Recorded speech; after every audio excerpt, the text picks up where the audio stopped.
ফসলের লাভজনক দাম, স্কুল শিক্ষা ব্যবস্থার হাল ফেরানো, গ্রামীণ স্বাস্থ্য ব্যবস্থার হাল ফেরানো সহ একাধিক দাবি নিয়ে জেলা শাসক দপ্তরের সামনে বিক্ষোভ মিছিলে সামিল হলেন কোচবিহার জেলা বামফ্রন্টের একাধিক সংগঠন।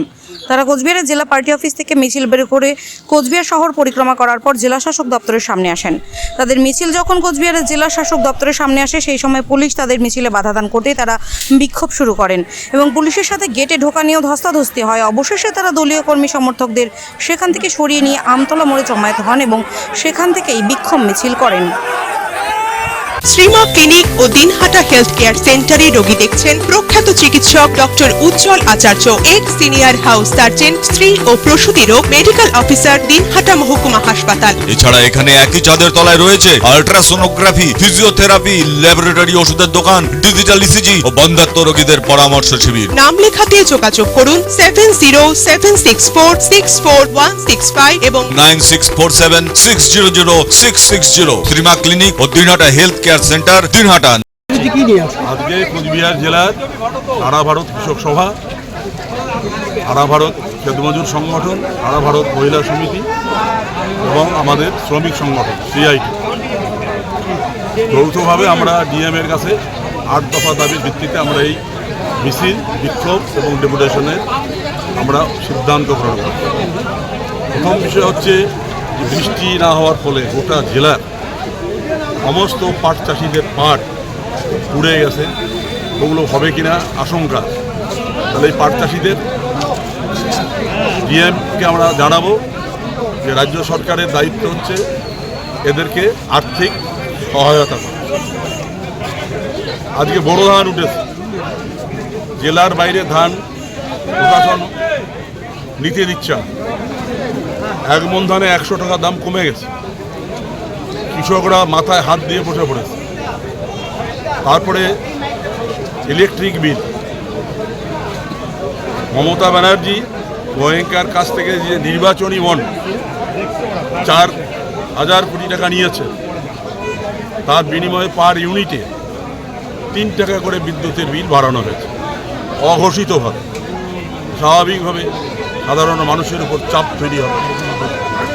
এর প্রতিবাদে স্মার্ট মিটার বসানো বন্ধ করবার দাবিতে 100 দিনের কাজ দ্রুত চালু করা, এখনো যারা টাকা পায়নি সেই টাকা দ্রুত মমতা ব্যানার্জিকে দেওয়ার ব্যবস্থা নিতে হবে।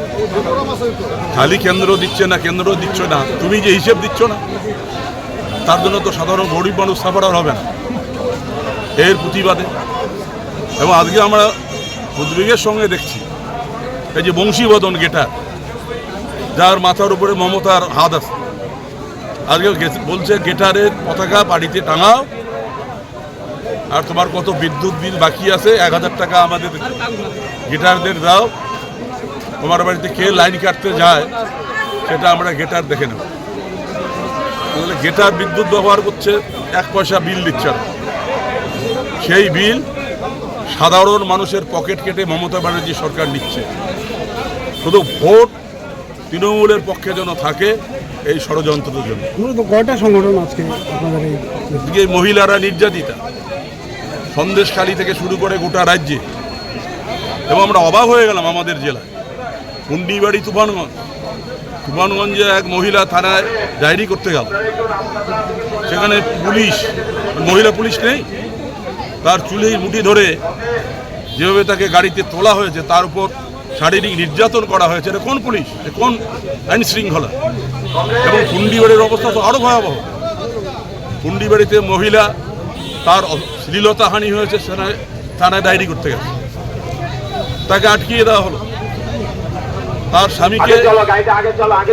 স্বামীকে দুষ্কৃতীরা এবং পুলিশের সহায়তায় সেখানে তার ফয়সালা করে ফেলল। ফয়সালা করার পর সেই মহিলাকে থানার থেকে বের করা হলো। এবং দেখলাম পরের দিন কুন্ডিবাড়ি, এই যে নেতাজি ভবন, পুলিশের আধিকারিক এবং যারা এই মহিলার উপর নির্যাতন করেছে সবাই মিলে পিকনিক খাচ্ছে। এ কোন পুলিশ, এ কোন সরকার চলছে? আমাদের মহিলারা এসপির কাছে ডেপুটেশন এসেছিল, এরকম এসপি ইতিপূর্বে আমরা আমাদের জেলায় দেখিনি। সেখানে মহিলাদের কথা না শুনে সেখানে বলা হয়েছে এটা কি কলের পাড়ের ঝগড়া করার জন্য এসছেন? এই ধরনের মমতা ব্যানার্জি যারা চটি চাটা, একই ডিএম একই এসপি আমাদের কুচবিহারে এনে কুচবিহারে শান্তি শৃঙ্খলা গণতান্ত্রিক অধিকার, গাঁজা চাষিরা বহাল তবিয়তে গাঁজার চাষ করছে, এসপি জানে না? ডিআইবি দপ্তর নেই, তার মানে ওখান থেকে যারা গাঁজার চাষ করছে পুলিশের লোক, তার দালালরা গাঁজা চাষিদের কাছ থেকে মোটা অঙ্কের টাকা নিয়ে তারা গাঁজা তার ক্ষেত আজকে নষ্ট করছে না। এই পুলিশ দিয়ে আইন শৃঙ্খলা গণতন্ত্র রক্ষা হবে? এর জন্যই আজকের এই ডেপুটেশন। শ্রীমা ক্লিনিক ও দিনহাটা হেলথ কেয়ার সেন্টারে রোগী দেখছেন প্রখ্যাত চিকিৎসক ডক্টর উজ্জ্বল আচার্য, এক্স সিনিয়র হাউস সার্জন, স্ত্রী ও প্রসূতি রোগ মেডিকেল অফিসার, দিনহাটা মহকুমা হাসপাতাল। এছাড়া এখানে একই ছাদের তলায় রয়েছে আল্ট্রাসোনোগ্রাফি, ফিজিওথেরাপি, ল্যাবরেটরি ওষুধের দোকান, ডিজিটাল ইসিজি ও বন্ধ্যাত্ব রোগীদের পরামর্শ শিবির। নাম লেখাতে যোগাযোগ করুন 7076464165 এবং 9647600660। শ্রীমা ক্লিনিক ও Dinhata health care centre, Dinhata.